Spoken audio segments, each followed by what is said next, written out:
Hello my dear students, myself Sonia Sesani welcomes you all in my new video. So today I am going to teach you chapter number 1, Let's Know the History. Yes, the name of the chapter itself suggests Let's Know the History. So students, in my previous video I have explained you history, that means the study of past. Yes, history, that means the written accounts of past. Here we are going to move in the different world that is about 4,000 years ago. From here we will come to know about the tradition, their custom, beliefs, their food, attire, etc. of the different generations. But how? How is it possible? Yes, we will come to know these all things from the tools and resources available to us. Now, what is the meaning of resources? See, resources, that means material available in environment that satisfy our needs. That help us to know about the history, about our past. It is known as the resources. So, there are 3 types of resources. In this chapter, we are going to study about the tools and resources. After that, coins. Coins are also important source to know the history. Afterwards, we will study about the different travelers that visited in our country, India, and last we will learn about the timeline. So there are 3 main tools or resources from where we can get the knowledge of ancient history. See students, I have made this mind map for you. There are 3 resources. So first number is Tadpatra and Bhojpatra. First number is Tadpatra and Bhojpatra. Second number inscription. Third number copper plate. Now see, let's have the brief explanation regarding this Tadpatra. Tadpatra is the manuscript written on the dry leaves of palm tree. It is the manuscript written on the dry leaves of palm tree. And Bhojpatra, it is the manuscript written on the bark of birch tree. I repeat, Bhojpatra is the manuscript written on the bark of birch tree. Now these barks of birch tree are mainly found in Himalaya regions. As now we are using paper for writing, in the same way ancient people were used to write on the Bhojpatra, Tadpatra, like this type of manuscript they were using. Moving further on second number, that is inscription. Inscription, that means articles carved on the stone or metal. Articles carved on the stone or metal. In ancient times, kings and queens were used to converse with the people by carving on the stones. They were used to inscribe about their religions, their kingdom, their victories, etc. Among all, one of the most famous stone inscription is the stone inscription of Ashoka. Stone inscription of Ashoka that is located in Junagadh. Now coming to third number, that is copper plate. Copper plate, that means Tamrapatra. The text which have been engraved on the copper sheet that was known as Tamrapatra. These type of Tamrapatras have been preserved today also in Hemchandra Library of Patan, then Vijay Research Center of Ahmedabad, and LD Institution of Technology. So these all manuscripts are text in languages like Sanskrit, Prakritic and Tamil. That means at that time there were no English, Gujarati, Hindi, no. These languages were not at that time. Now students, moving further on the second topic of this chapter is coins. You know students, coins are also an important source to know the history. Historians have got the information of the ancient kings, their kingdoms, their culture and their ruling period from the coins. One of the most oldest coin that was found in India was known as the Panchmark coin.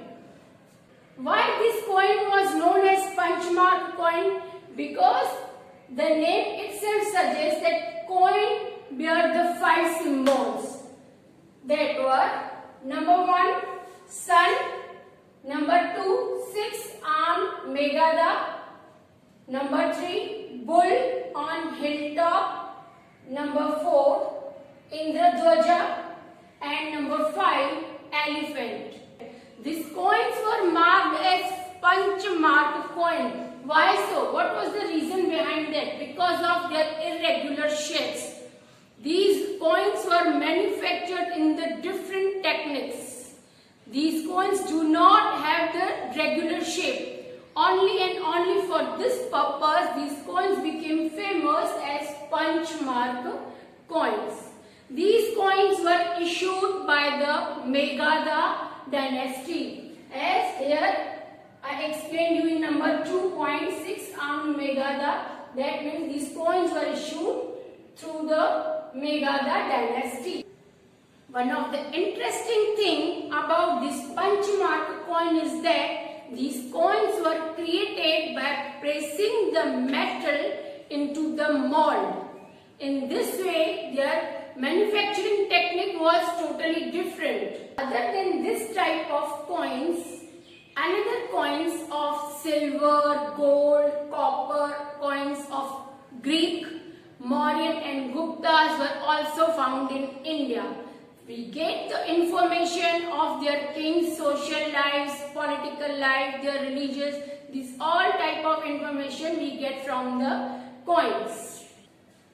Moving further on, the next topic is archaeologists and historians. You know students, the people who study about the history are known as archaeologists and historians. Here I have written people who study about history are known as archaeologists and historians.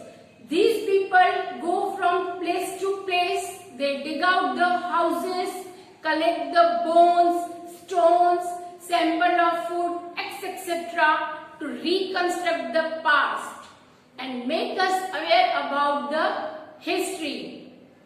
These researches of archaeologists and historians have given us the glimpse of great civilization in northwest region on the river of Indus. We know our country by two names, India and Bharat. India is derived from the word Indus, which means Sindhu in Sanskrit language, and another name of Bharat we got from Rigveda. Now when ancient people became familiar with this river Indus, they came into the contact with this river Indus about 2600 years ago.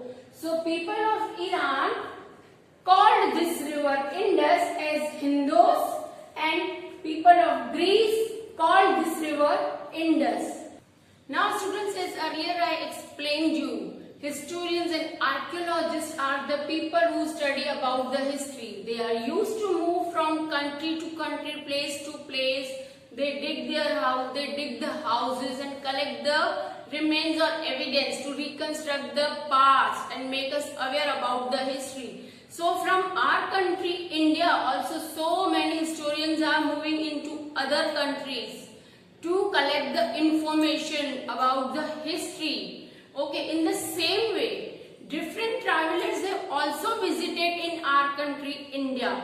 Among these are Fahian, Pliny, Yuan Seng and Megasthenes. These travelers have stayed here in our country. They have noticed how the kings are ruling in the kingdom, how their culture, tradition, these all points they are writing in their books. Now students, next topic is dateline. Time is very important to know the history. Events can be written along with the time, place, year, etc. So here we will learn AD and BC. Here AD is for Anno Domini and BC is for before Christ. Christ, that was the founder of Christianity. Time is associated with the birth of Jesus Christ. We call AD, that means Anno Domini, that means the year after the birth of Jesus Christ.